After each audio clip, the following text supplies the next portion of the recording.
नमस्कार, आप देख रहे हैं आर हिंदुस्तान न्यूज। आनंद सक्सेना के साथ संवाददाता हरिओम तिवारी की खबर। औरैया से शहर के महावीरगंज में चल रही श्रीमद् भागवत कथा का आयोजन चल रहा है। कथा में आचार्य मनोज अवस्थी ने भक्तों को कथा का रसपान कराया। आचार्य ने कहा कि भगवान को पाने के लिए एक सरल रास्ता है, सिर्फ भगवान की कथा का श्रवण करना। उन्होंने ये बताया कि भागवत कथा सुनने मात्र से ही जीव को मुक्ति मिल जाती है। श्रीमद् भागवत कथा में आचार्य ने कई प्रसंगों को सुनाकर भक्तों को भाव विभोर कर दिया। उन्होंने कहा कि जब धरती पर असुरी शक्तियों का वास अधिक हो जाता है तो प्राणी को वो सताने लगते हैं। तब भगवान को धरती पर अवतार लेना पड़ता है।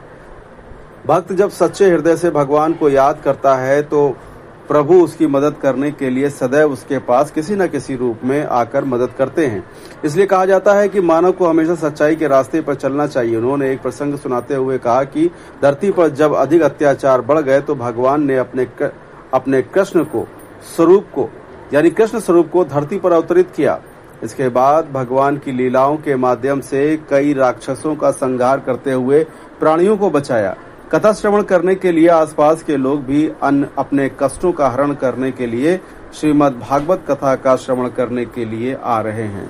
फिलहाल आप सुरक्षित रहिए, जुड़े रहिए आर हिंदुस्तान से। नमस्कार। शोभा यात्रा निकाली जा रही है, ये भागवत कहाँ पर हो रही है? ये गोपाल वाटिका में काली देवी मंदिर वाले रोड पर, तहसील के पीछे औरैया में। ये मोहन गुप्ता जी प्रोफेसर जो रहे हैं तिलक महाविद्यालय में, वो इसके यजमान हैं। और ये कथा आज से प्रारंभ होगी। शाम को 3 से 7 बजे तक प्रतिदिन कथा रहेगी, आज भी रहेगी। समापन इसका कब होगा? कब? इस कथा का विश्राम 1 जुलाई को होगा और 2 जुलाई को प्रसाद रहेगा। 1 जुलाई का समापन रहेगा। यही पंडित जी आप बताइए, जो हिंदुओं के लिए आप क्या कहना चाहते हैं? देखिए, भारत की जो प्राचीन सभ्यता संस्कृति है उसमें कहीं कुछ दूसरा था ही नहीं।